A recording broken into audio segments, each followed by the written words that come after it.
Podcast Conexão Alvorada. Oferecimento Sávio Sorvetes. Inovação com sabor que faz história. Sávio, viva momentos deliciosos.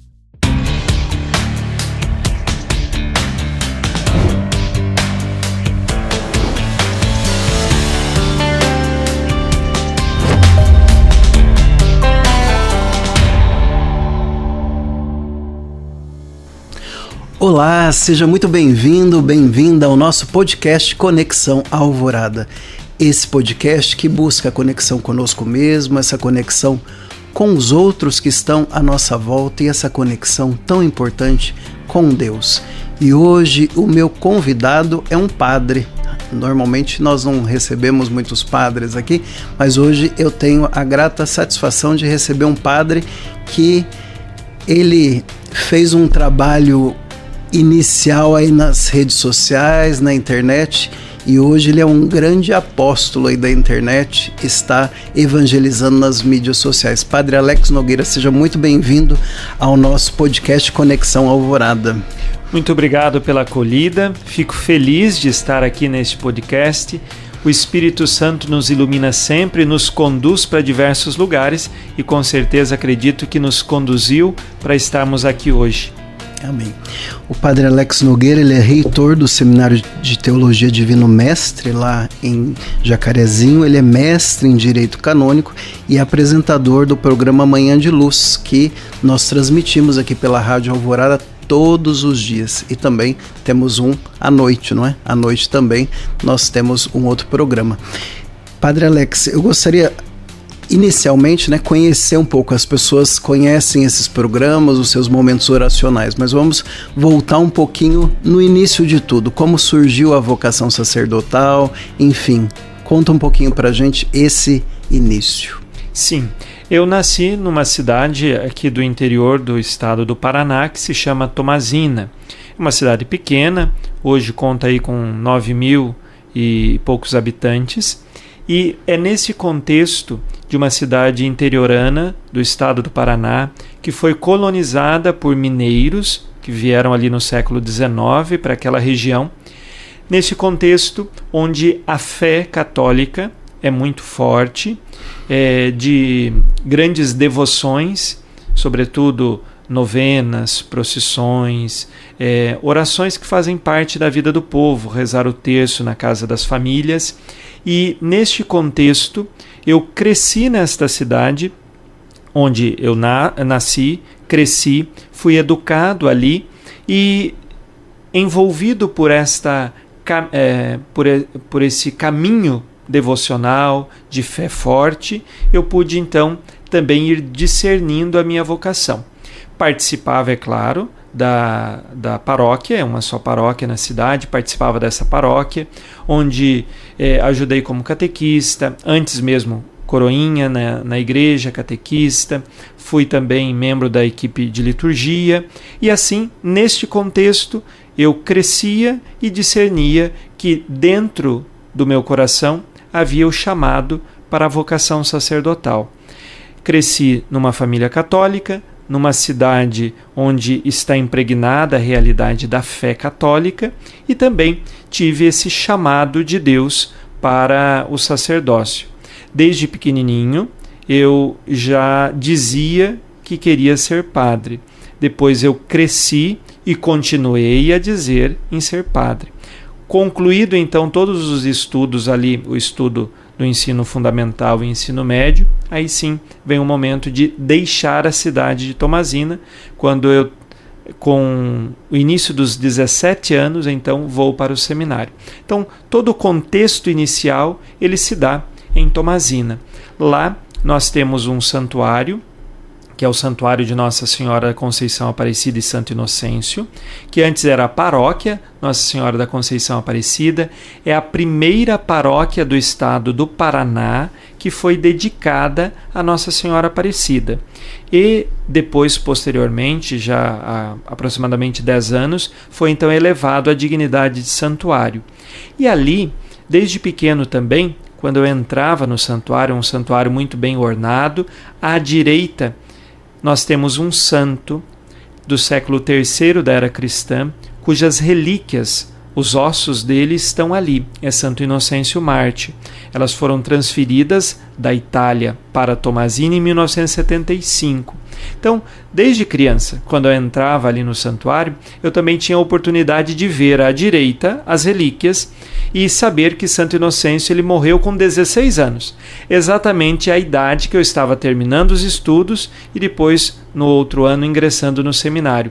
Então eu sempre pedi a intercessão de Santo Inocêncio, uma vez que morreu jovem, ainda adolescente, por amor a Cristo, para que ele, junto de Deus, intercedesse pelo discernimento da minha vocação.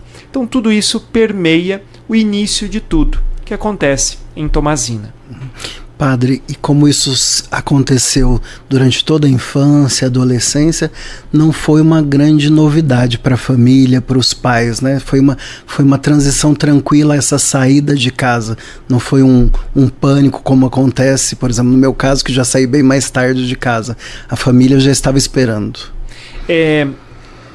Esperando, na realidade, eu creio que nenhuma família às vezes espera a saída do filho, né? A mãe e o pai, né? Dizendo diretamente, porque eu sou o filho mais velho, então o primeiro a sair. Então existem os laços próprios que não são traumáticos, mas é aquilo às vezes que dói no coração, né? Sobretudo dos pais. Então a saída não foi assim tão tranquila e tão esperada, embora eu já tenha manifestado isso nos anos anteriores.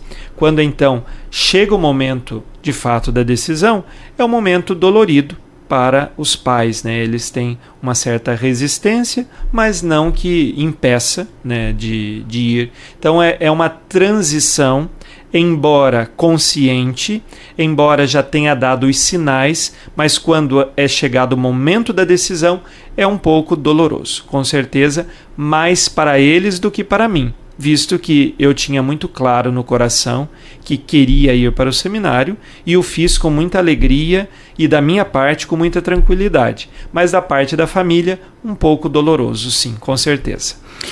E depois disso, padre, para onde que o senhor foi? Para onde foi estudar filosofia, teologia? Como foi todo esse período? Sim, então eu fui para a cidade de Jacarezinho, que é a sede da diocese. Tomazina, ela pertence à diocese de Jacarezinho. Eu fui para o seminário dos padres diocesanos, portanto o seminário da diocese. No período em que eu fui para o seminário, que foi o ano de 2005, nós tínhamos lá na sede da diocese apenas 2 seminários funcionando, o seminário de filosofia e o seminário de teologia. Então eu ingressei em fevereiro de 2005 no seminário de filosofia, onde eu tive a oportunidade de, por 4 anos, permanecer no seminário Rainha da Paz e ali estudar filosofia pela manhã no seminário e teologia filosofia pela manhã no seminário e história na Universidade Estadual. Então a gente cursava 2 momentos, né? Manhã filosofia, noite estudávamos história. Então foram 4 anos de estudos consecutivos e aí ao final do 4º ano eu concluí os 2 cursos, filosofia no seminário e teologia, eu insisto em dizer teologia, né? Teologia vem daqui a pouco, e história na universidade. Eu concluí em dezembro de 2008, quando eu ainda tinha 20 anos, e aí quando 2009, em janeiro, eu completei 21 e ingressei então no seminário de teologia. E aí vem o período da teologia. Nesse tempo do seminário, é interessante que quando a gente ingressa no seminário, o candidato ele tem muita pressa, né? A ânsia, ai meu Deus, quando vai chegar o final, né? Você chega o primeiro dia e já fica pensando no último, né? Na ordenação, quando será o término e tudo mais. Então, é natural que isso aconteça e eu também me vejo desta forma, ingressando no seminário, já assim, almejando e pensando, quando será então o final, né? Quando chegará o fim da teologia? Eu estava ainda na filosofia.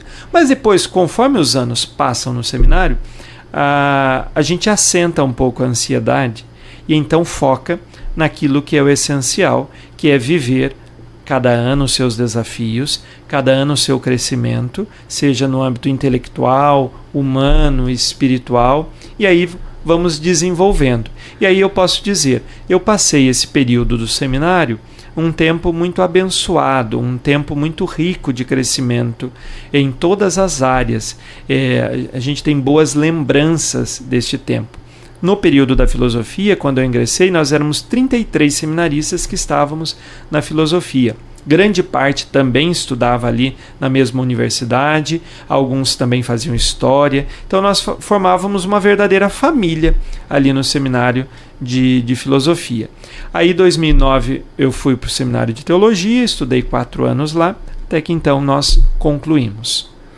E foi importante, fez diferença? Como que o senhor avalia hoje ter feito também o curso de História, padre? Estudar fora do seminário abre um pouco a perspectiva e a mente que nós temos, visto que eu entrei no seminário no finalzinho da adolescência, então tinha vivido apenas numa cidade, que era Tomazina, que é pequena. Então nós conhecemos outros universos, outras pessoas, questionamentos à fé, questionamentos à igreja, que nos ajudam a perceber que eles existem, nos ajudam a perceber que há pessoas que pensam muito diferente, mas ao mesmo tempo nos levam a refletir certas respostas e compreender que nós também somos luz nesses ambientes. Talvez quando eu entrei no seminário, eu pensasse assim, mas eu não gostaria de fazer mais um curso, porque é custoso, tem mais trabalho, mais estudos, mais compromissos, então são muitas outras realidades. Talvez se a carga fosse um pouco menor, seria mais tranquilo, até fisicamente falando. Porém, depois que a gente passa, olhamos para trás e vemos o quanto que aquilo constituiu e nos ajudou a crescer, até mesmo a constituir o próprio caráter, a perceber o quanto que ter esse contato com uma universidade, com realidades desafiadoras da igreja, nos ajuda a constituir e firmar melhor ainda a nossa vocação. Alguns vão dizer, mas você não perdeu a fé estando lá na universidade? Pelo contrário, eu reafirmei a fé, porque vendo todos os desafios e questionamentos da fé, mais eu percebia o quanto que às vezes há certos erros e a gente firma mais ainda na fé. Então foi assim um tempo muito bom, e fazer o curso de História com certeza me ajudou a constituir o meu crescimento no tempo de formação sacerdotal. Não digo que seja algo essencial, mas é algo que particularmente para mim ajudou.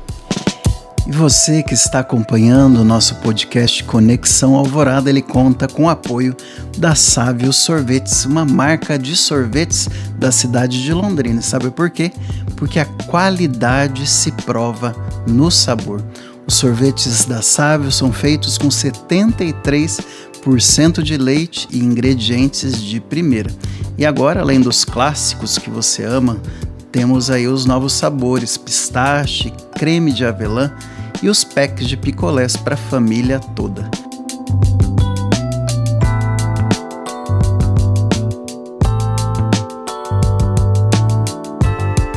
Sávio Sorvetes, inovação com sabor que faz história. Sávio Sorvetes, viva momentos deliciosos. Hoje nós estamos tendo como nosso entrevistado Padre Alex Nogueira, que começou de uma forma mais tímida na internet e hoje é um grande apóstolo aí da internet, evangelizando muita gente pelas redes sociais. Padre, e como o momento ápice aí de todo seminarista, né, que é a ordenação, como foi para o senhor esse momento do término da teologia e a ordenação em si? Quando eu termino o curso de teologia, que foi no final de 2012, eu já tinha sido ordenado diácono em outubro daquele ano. E, na ocasião, o Papa Bento XVI tinha lançado o Ano da Fé, para firmar a fé, né? Então, foi todo um ano dedicado à virtude teologal da fé. E assim, eu pude ser ordenado, naquela ocasião, diácono, nesse contexto do Ano da Fé. era um momento de encerramento do Ano da Fé, em que nós tínhamos a oportunidade de firmar mesmo a nossa fé. Então, a cerimônia, a celebração da ordenação diaconal, ela marcou o encerramento do Ano da Fé, na própria diocese. Então, a ordenação diaconal está marcada por esse aspecto. Nós fomos ordenados em 5 seminaristas, diáconos, e aí vem a perspectiva e a expectativa para a ordenação sacerdotal, que aconteceu em maio de 2013. Nesse período, nós tivemos ali a renúncia do Papa Bento, em fevereiro, depois em março a eleição do Papa Francisco. Então, eu fui ordenado diácono quando ainda era o Papa Bento XVI, e depois ordenado padre já com o período do pontificado do Papa Francisco. E ali, naquele momento da ordenação sacerdotal, o coração ele fica assim naquela expectativa, não só pelo fato do dia da ordenação, que é uma expectativa e é verdade, mas pelo fato de que agora eu vou assumir um ministério, que é o ministério sacerdotal, que é muito maior do que eu.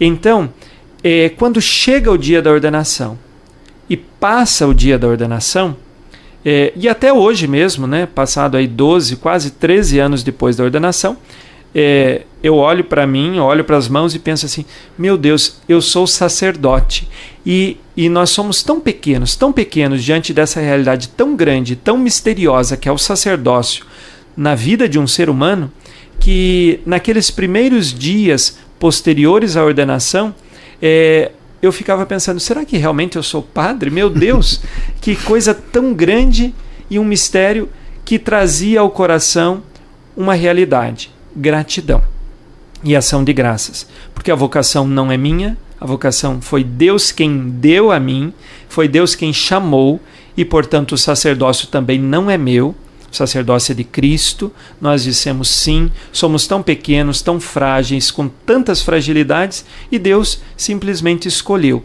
Então esse período ali para chegar à ordenação sacerdotal foi um período de gratidão, um período de reflexão desse mistério que acontece na nossa vida e que encanta o coração, porque Deus, quando chama, Ele chama, dá a graça necessária, e nós temos a oportunidade de corresponder com esta graça.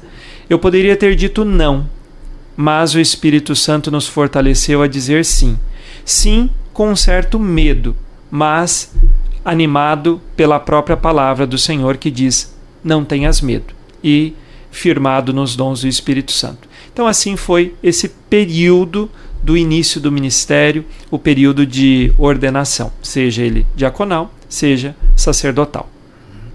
E logo depois da ordenação, padre, o senhor atuou como vigário, foi pároco, o que aconteceu posteriormente? No último ano de teologia, eu fiz pastoral aos finais de semana, estágio pastoral, na Paróquia Imaculada Conceição, que é a Catedral de Jacarezinho. Então, eu fiz o estágio pastoral lá. Quando ordenado diácono em outubro, continuei trabalhando lá. Quando saí do seminário, também continuei trabalhando na catedral. E como padre, fiquei então como vigário paroquial aquele ano de 2013, o ano de 2014, e depois, no início de 2015, eu fiquei vigário paroquial numa outra paróquia que também fica na cidade de Jacarezinho, que é a paróquia São Pedro. Esse então marcou os 3 primeiros anos do ministério. Primeiro na catedral, depois na paróquia São Pedro, ambas estão na cidade de Jacarezinho. Depois de um ano, quase um ano na paróquia São Pedro, então que eu fui para o seminário de teologia, onde permaneço até os dias de hoje, como reitor do seminário de teologia, que também permanece em Jacarezinho. E aí, eu já digo, até o presente momento eu morei em apenas 2 cidades na minha vida, a cidade de Tomazina e a cidade de Jacarezinho. Nunca me mudei para nenhuma outra cidade, em Jacarezinho, claro, trabalhando nesses 3 lugares diferentes, mas na mesma cidade. E como é essa função de ser reitor do seminário? Como é trabalhar com a formação desses futuros padres? Bem, é o mesmo seminário onde eu mesmo estudei. E eu procuro conduzir tudo isto de modo que os candidatos que ali estão, os seminaristas, também tenham a oportunidade de ter um ambiente fecundo de discernimento da vocação, que seja para o discernimento, mas também que seja para o próprio crescimento em tantas áreas que são necessárias para serem seminaristas, para serem padres, os seminaristas chegarem a ser padres. Então, se eu posso resumir o fato hoje de conduzir esta realidade, a gente resume numa palavra: se configurar a Jesus. Então, as diretrizes hoje da formação sacerdotal, a nova ratio que nós chamamos, ela chama o período da teologia de configuração.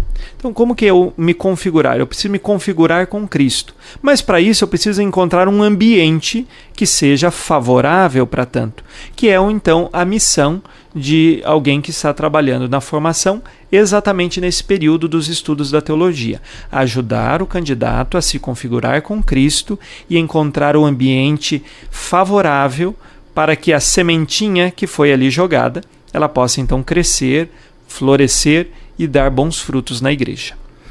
E o senhor também é mestre em Direito Canônico, inclusive dá aula aqui no Instituto Paulo VI, que é oferecido esse mestrado para o Brasil todo, né? Vários padres e leigos vêm de vários lugares. Como que esse conhecimento contribui para a vida ali pastoral, eclesial? Bem, na igreja, o direito canônico, ele é uma ponte, é um caminho para ajudar as pessoas a encontrarem o caminho de Jesus e a permanecerem nele. Então, o direito canônico, a lei suprema da igreja, é para a salvação das almas. Ter estudado o direito canônico e agora lecionar nesses últimos anos direito canônico, seja no curso de teologia, seja no curso de mestrado, é ajudar as pessoas a conhecer a lei canônica, a interpretá-la e a aplicar na vida em busca desse caminho final que é a salvação das almas. Então, às vezes as pessoas podem pensar assim, mas o direito canônico é algo que pode ser opressor, que é algo que tira a liberdade. Pelo contrário, as leis, elas existem com uma finalidade: ajudar a pessoa a encontrar o caminho da salvação de suas almas. A lei suprema, que é essa que eu estou a dizer aqui, ela está pautada, é claro, no Evangelho. E nós temos o Cristo, que nos aponta o caminho, e certas leis na igreja, elas têm exatamente essa finalidade de nos ajudar a viver melhor a caridade, a viver a vida fraterna, a viver a vida comunitária, a nos organizarmos como comunidade numa paróquia, numa diocese, quem deve então conduzir, de quem é o direito, a responsabilidade, tudo isso nós encontramos no direito canônico. E essa experiência, então, de ter estudado direito canônico e também de lecionar direito canônico, é uma experiência que me ajuda particularmente a crescer, mas também que eu vejo que é um caminho também de ajuda para tantas pessoas. Porque às vezes você pode ler a lei e não entendê-la. E aí ajudar a pessoa a entender, a saber o sentido que tem aquela lei, isso é muito gratificante e com certeza eu tenho uma alegria de ajudar as pessoas neste caminho. Então eu gosto desta área, gosto de ajudar as pessoas a compreender melhor o direito e me vejo realizado fazendo isto. E não é algo que foge da vocação sacerdotal. Pelo contrário, o ensinar faz parte também da vocação sacerdotal. E Deus dando a capacidade, o dom, as virtudes necessárias, nós temos que apenas dizer: Senhor, estou aqui como seu instrumento e nos conduza. E você que está acompanhando o nosso podcast Conexão Alvorada, ele conta com o apoio da Sávio Sorvetes, uma marca de sorvetes da cidade de Londrina. Sabe por quê? Porque a qualidade se prova no sabor. Os sorvetes da Sávio são feitos com 73% de leite e ingredientes de primeira. E agora, além dos clássicos que você ama, temos aí os novos sabores, pistache, creme de avelã e os packs de picolés para a família toda.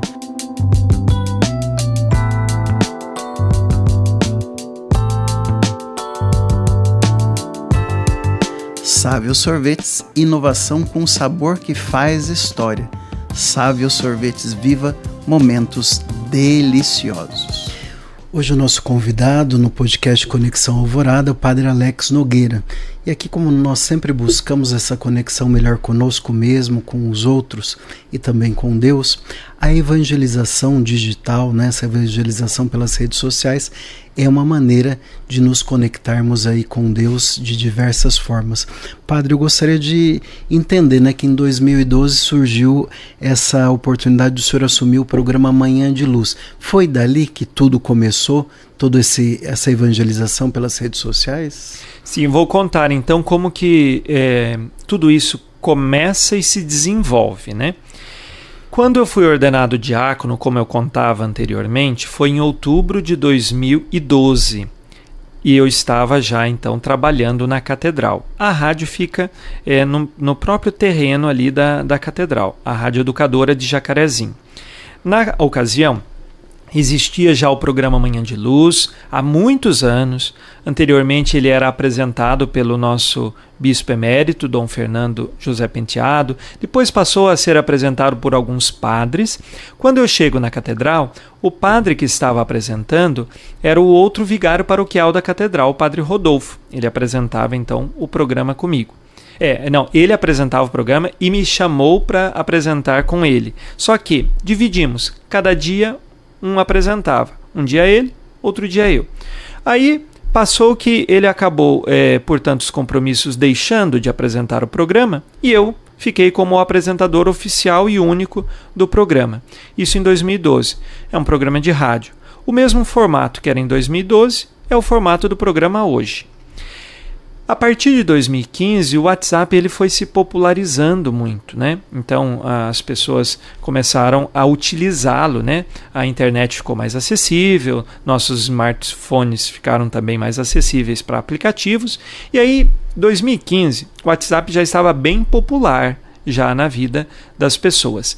E aí foi solicitado na Secretaria da Rádio Educadora que seria possível passar o áudio do programa, que era veiculado e é até hoje às 6 horas da manhã na rádio, se era possível, porque tinha muita gente que queria ouvir e 6 horas não dava, porque ou era muito cedo, não tinha acordado ainda. E aí um dos primeiros grupos que recebeu o nosso programa foi o grupo de catequistas da paróquia, de uma das paróquias lá da cidade de Jacarezinho, que é a paróquia São Pedro, que eu estava trabalhando em 2015. Este grupo, sendo um dos primeiros, depois um outro recebeu também, as pessoas que estavam naquele grupo começaram a compartilhar o programa com outras. Eu nunca pedi para compartilhar, e primeiro porque o programa era pela rádio, né? O WhatsApp era apenas um acessório, era um adicional, vamos assim dizer. E aí o programa, as pessoas gostaram, compartilharam com outras. A outra pessoa que recebeu gostou, também passou a compartilhar com outro e passou a compartilhar com outro. E assim, espontaneamente, visto que se populariza, as pessoas começam a entrar em contato na Secretaria da Rádio se teriam como entrar em algum grupo para receber originalmente. Por quê? Como um passa para o outro, que passa para o outro, que passa para o outro, às vezes não chegava até lá o final da cadeia, né? E tinha gente que queria ouvir logo pela manhã. Então passaram a ingressar num grupo que a secretária fez lá na rádio. Depois criou um segundo grupo, porque encheu o primeiro, depois o terceiro, o quarto, e aí quando viu foi necessário comprar um celular exclusivo para isso, foram criando-se os grupos, 50, 100, 150, 200, 230, e assim foram aumentando o número de grupos e de integrantes, e aí se popularizou e se espalhou pelo WhatsApp, de 2015 até 2020. Então nós temos 5 anos em que o programa ele se populariza, ele continua sendo um programa de rádio, porém compartilhado pelo WhatsApp. E eu nunca pedi para ninguém compartilhar, as pessoas compartilharam espontaneamente. Com o advento da pandemia do Covid-19, então 2020, março, fechou tudo. Eu já era conhecido, mas não sabia a proporção de tal conhecimento, visto que nós tínhamos apenas os grupos de WhatsApp. Aí foi exatamente nesse momento em que estávamos todos no seminário, fechados, que nós tivemos então a ideia da criação do canal do YouTube. Primeiro ali para a transmissão das missas, porque as paróquias estavam fechadas, né? Então nós tínhamos aquela situação toda difícil ali. O canal do YouTube da Rádio Educadora já existia, mas ele não era tão movimentado assim. Então começou a colocar o programa Manhã de Luz ali no canal e eu criei o meu canal mesmo, Padre Alex Nogueira. Foi aí que eu percebi o quanto eu já era conhecido, porque quando eu criei o canal, eu avisei no programa Manhã de Luz que havia criado o canal. Então em 24 horas eu tinha 10 mil já inscritos no canal do YouTube. Depois, em um mês, tinha 100 mil inscritos. E assim, potencialmente, foi crescendo, visto que eu já tinha uma divulgação do programa Manhã de Luz pelo WhatsApp. E aí, isto, com a pandemia, ele só potencializou, porque as pessoas ficaram mais conectadas, ficaram mais em casa, e aí foi se popularizando. E aí nós mantemos hoje 2 canais, né? O canal do YouTube da Rádio Educadora, que tem o programa Manhã de Luz, e o canal do YouTube Padre Alex Nogueira, que tem os demais programas, inclusive o programa da noite, que é veiculado aqui também na Rádio Alvorada. E aí desenvolvemos esse trabalho que hoje, com a graça de Deus, está bem estruturado, né? E também é muito acompanhado pelas pessoas. O foco principal é a oração.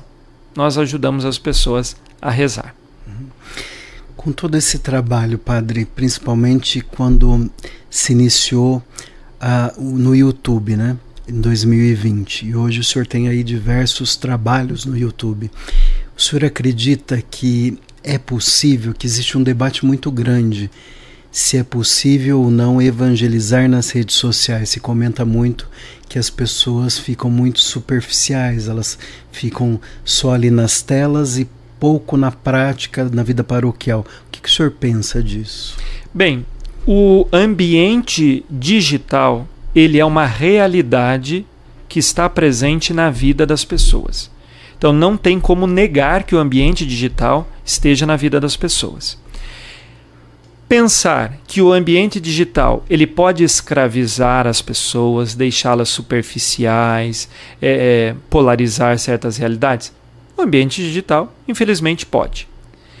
Porém, não é porque existem malefícios que o ambiente digital traz às pessoas que nós vamos dizer assim, então eu não vou estar com uma ação evangelizadora da igreja no ambiente digital. Porque é como uma faca. A faca ela pode servir para cortar os alimentos, para cozinhar, né? Cortando os alimentos, preparando os alimentos para cozinhar, ou mesmo para tomar a refeição, como uma faca pode ser utilizada, infelizmente, para matar uma pessoa.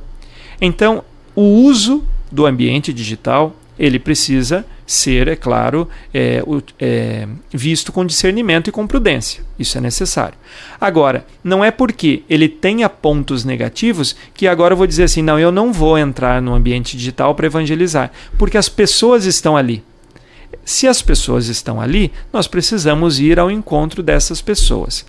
Agora, o fato é, nós, como pessoas que estamos no ambiente digital, e especialmente com uma evangelização, precisamos dar consciência a essas pessoas de que a fé não se resume ao ambiente digital. A fé ela não é apenas virtual. O ambiente digital é um caminho que pode ajudar a pessoa dando uma palavra. Eu vejo aí tantos testemunhos de pessoas que às vezes chegam para mim e contam, olha padre, eu queria me matar, olha padre, eu estava passando por uma depressão e tal, e de repente eu abri o celular, abri o YouTube e encontrei um vídeo seu e uma oração e rezei e pude mudar a minha vida naquele momento. Então assim, nós temos muitos testemunhos de muitas pessoas que cresceram, mudaram de vida. Porém, eu busco sempre trazer essa consciência às pessoas e tentar explicar isto. A fé não se resume apenas a ficar vendo vídeos do YouTube ou rezando no YouTube.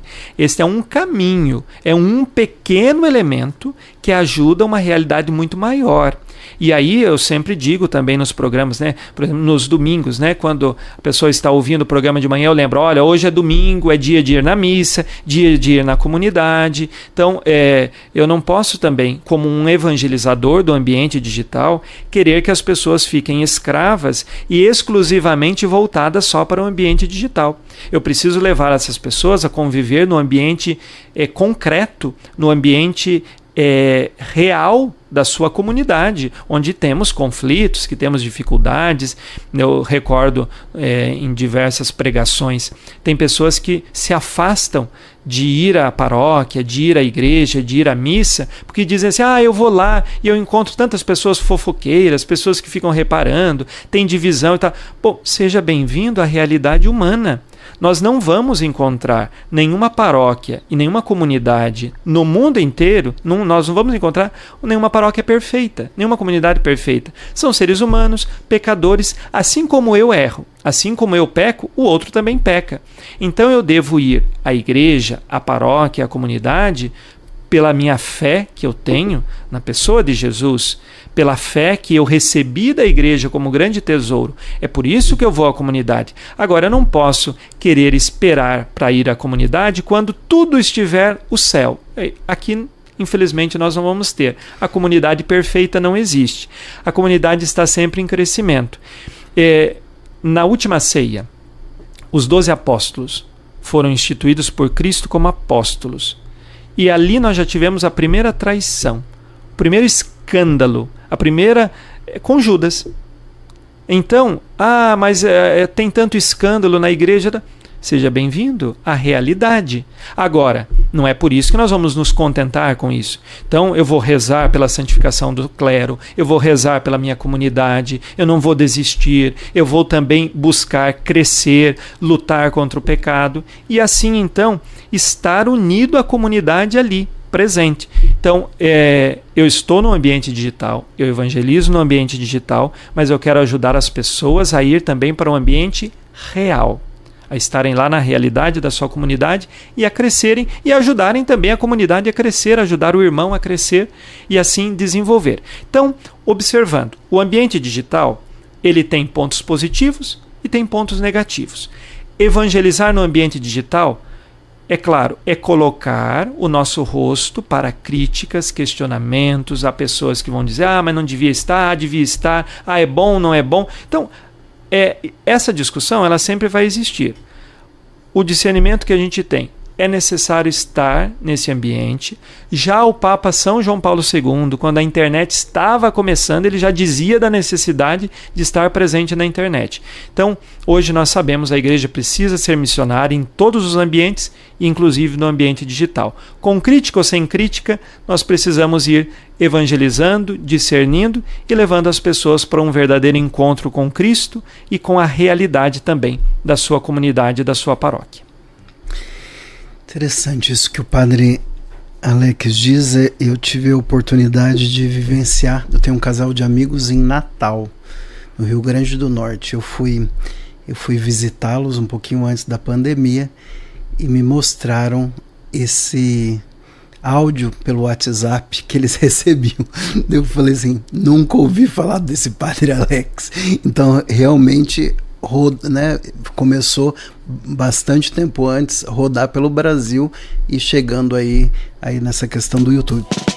E você que está acompanhando o nosso podcast Conexão Alvorada, ele conta com o apoio da Sávio Sorvetes, uma marca de sorvetes da cidade de Londrina. Sabe por quê? Porque a qualidade se prova no sabor. Os sorvetes da Sávio são feitos com 73% de leite e ingredientes de primeira. E agora, além dos clássicos que você ama, temos aí os novos sabores, pistache, creme de avelã e os packs de picolés para a família toda.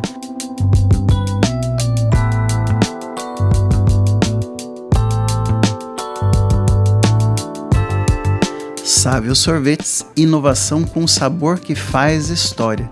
Sávio Sorvetes, viva momentos deliciosos. Padre, o que mais que o canal hoje oferece? E isso também chegou a ser publicado agora livros? Como que está toda essa questão, os desdobramentos que aconteceram? Sim, o canal do YouTube Padre Alex Nogueira, nós temos aí diariamente o terço e também a oração da noite, Boa Noite, Meu Jesus. Então isso é diário, todos os dias, está ali disponível para as pessoas rezarem.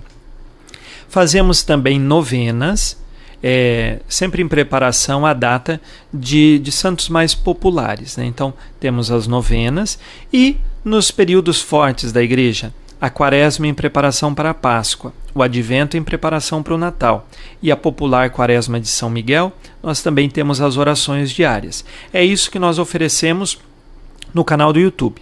Porém, eu também faço alguns vídeos de oração, às vezes um salmo, outro que fica lá disponível, e alguns vídeos mesmo de explicação e de formação. Por exemplo, no Ano Santo agora de 2025, do Jubileu, se fala muito de indulgência. Então eu gravei 3 vídeos, daí quase 3 horas de formação, explicando pormenorizadamente o que é uma indulgência, quais são as ocasiões que eu posso lucrar indulgência, o que é o jubileu, como é que eu lucro indulgência no período do jubileu. Então nós temos também alguns conteúdos de formação no canal do YouTube. Como o nosso foco principal é ajudar as pessoas a rezar, aí lançamos o primeiro livro com Edições Loyola, que é o livro Orar Faz Muito Bem, que é um livro de comentário da oração do Pai Nosso e que também ajuda a pessoa a fazer um caminho, um itinerário de oração. Este é o primeiro livro. Visto o sucesso do primeiro livro, percebendo também que há muitas crianças que acompanham os pais, seja ou na oração da manhã ou na oração da noite, e nas filas de autógrafos do livro, do primeiro livro, o livro de adultos, eu via que muitas crianças iam para me conhecer. Nós então fizemos um livro, Orar Faz Muito Bem, para as crianças, totalmente ilustrado, com uma linguagem acessível para as crianças, também pautado na oração do Pai Nosso. E agora, para o final de 2025, estamos lançando o livro Bom Dia Meu Deus, que seria um livro por escrito, que eu tenho 365 meditações para todos os dias do ano de 2026. Porque as pessoas me acompanham na oração da manhã, que é o Manhã de Luz, mas é algo somente de áudio. E muitos falam, padre, o senhor poderia ter algo por escrito. Muito bem, preparamos então um conteúdo para que a pessoa, além de ouvir o áudio, também possa ler uma breve meditação para aquele dia, fazer suas anotações, propósitos de exercício espiritual, de luta diária na vida espiritual. Então esse seria daí o terceiro livro que estamos a lançar, que é o Bom Dia Meu Deus. Que bom. O trabalho não para, né, padre? Não, com certeza não para. Continua, a missão é grande. A missão é grande. Padre, e nós sabemos que, lógico, existe um investimento grande para que todas essas plataformas estejam a contento, com qualidade. Mas nós sabemos também que o senhor desenvolve um trabalho de doação de boa parte dessa renda em prol de uma obra social. O senhor gostaria de falar um pouquinho dessa obra que o senhor também ajuda? Sim. Então, tudo aquilo que eventualmente se produz, de fato, de lucro de tudo isto, nós direcionamos para a construção da igreja e do Mosteiro Preciosíssimo Sangue. Em Jacarezinho nós temos esse mosteiro instalado já há mais de 10 anos, e eu sou confessor das irmãs também há 11 anos. O mosteiro está em Jacarezinho desde 2014. Desde quando eu cheguei lá, eu sou então o confessor das irmãs. Quando as irmãs então ganharam o terreno numa cidade próxima a Jacarezinho, que é a cidade de Carlópolis, para a construção de um novo mosteiro, porque o que elas estão é muito pequeno. Elas são num número grande, tem mais vocações para chegar e não tem espaço. E elas estão no centro da cidade de Jacarezinho, é mais barulho. Então, por esses dois motivos, precisava de um lugar mais amplo e um pouco mais afastado, visto a característica própria de um mosteiro. Ganharam o terreno em Carlópolis, e como eu sou confessor e tenho esta repercussão também nas redes sociais, eu me propus a ajudá-las na construção de toda a igreja, do mosteiro e das dependências. Então, nós fazemos aí uma campanha pedindo sempre ajuda e tudo aquilo, toda a renda dos livros que nós estamos a fazer, integralmente, toda ela é direcionada para a construção da igreja e também eventuais. Hoje nós temos uma plataforma de cursos também. Essa plataforma de cursos, parte da renda, é claro, é para pagar todas as despesas com a manutenção da plataforma, a parte humana e tudo mais que tem ali. E depois o que resta também é empregado para a construção dessa igreja do mosteiro. A igreja é uma igreja razoavelmente grande, tem uma arquitetura bem específica de igreja também. O mosteiro ele é espaçoso, que vai caber aí 60 irmãs, então é uma obra grande que precisa de grandes investimentos e com a graça de Deus nós temos aí recebido muitas doações e toda a parte do meu trabalho também é investido para esta construção e os passos estão sendo dados. Sempre eu vou fazendo aí a cada 4 meses, mais ou menos, um novo vídeo mostrando como estão as obras, explicando como está caminhando todo o processo. Que bom. Padre, uma outra questão que ajuda a nossa conexão conosco mesmo, com aqueles que estão próximos de nós e também a nossa conexão com Deus, é a devoção, né? A devoção aos santos, ou devoção popular em geral. E muitas vezes nós até somos criticados por essa questão. E eu vejo que o senhor também estimula essas práticas, inclusive através do seu canal no YouTube. Como que o senhor acredita nessa importância de cultivar essa prática na vida do povo de Deus? Bem, todas as devoções que são de fato verdadeiras, que não são supersticiosas, que são de acordo com a nossa fé e são populares, nós devemos sim incentivá-las. E eu venho de um contexto em que isto, na minha infância, era muito claro. Novena de Nossa Senhora do Perpétuo Socorro, quando falecia alguém, a novena na casa da família, 9 dias rezando ali pela alma. Recebíamos capelinha de Nossa Senhora na casa, uma vez por mês ela ia passando nas famílias daquela rua, rezávamos o terço na casa de uns e das outras famílias, e assim é uma realidade na qual eu cresci e que eu vejo que ajudou muito na vida de fé. É claro que a vida de fé ela não se resume pura e simplesmente no devocionismo, mas a devoção verdadeira e bem constituída ajuda a pessoa a ter uma regularidade e a crescer na vida de fé. Pensemos aí, você faz uma novena, então você se propõe a 9 dias rezar com perseverança. Veja que isto vai provocar na pessoa também uma prática de regularidade na oração. Então a pessoa ela vai conseguir também ir criando um hábito de oração. Então eu sempre propus essa realidade de rezar devoções, de conhecer a vida dos santos, porque nesse caminho nós podemos também crescer na nossa fé. E ele é um caminho de porta de entrada para muitas pessoas que às vezes não têm uma prática de fé, que às vezes não participam da comunidade e que começam por ali. É claro, aqui é o começo. Depois eu começo a crescer, a ter formação, a entender melhor as coisas e aí vou crescendo mais. É por isso que nós criamos aí o site padrealexnogueira.com, onde tem conteúdos de formação, exatamente para ajudar as pessoas a não ficarem apenas no primeiro passo, mas darem o primeiro passo, o segundo e assim por diante, a crescerem na fé. Então, a devoção popular, quando não é apenas superstição, mas quando é algo realmente verdadeiro, de acordo com a nossa fé, é um caminho seguro e reto que nos ajudará a crescer na vida espiritual. Bom. Padre, nós já vamos para os últimos minutos do nosso podcast. Gostaria que o senhor deixasse aí uma mensagem para as pessoas, para aquelas que estão buscando um sentido, um consolo para a sua vida, muitas vezes estão aí passando por momentos de dificuldade, não sabem por onde recomeçar, que o senhor deixasse aí uma mensagem para essas pessoas. Bem, nós trazemos no coração uma virtude, que é a virtude da esperança. E Deus nos sustenta a cada momento e nos mostra qual é a nossa meta. A nossa meta é a esperança cristã, é chegarmos no céu. Mas tomemos consciência que enquanto estamos neste mundo, como rezamos na Salve Rainha, nós estamos gemendo, chorando neste vale de lágrimas.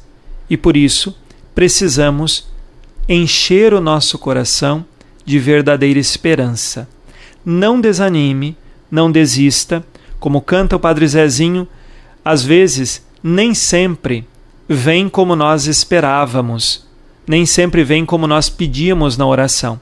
Mas se confie à providência de Deus, confie em Deus e saiba, Ele é a nossa segurança, Ele é a nossa esperança. Não desista, continue firme e o Espírito Santo nos conduzirá.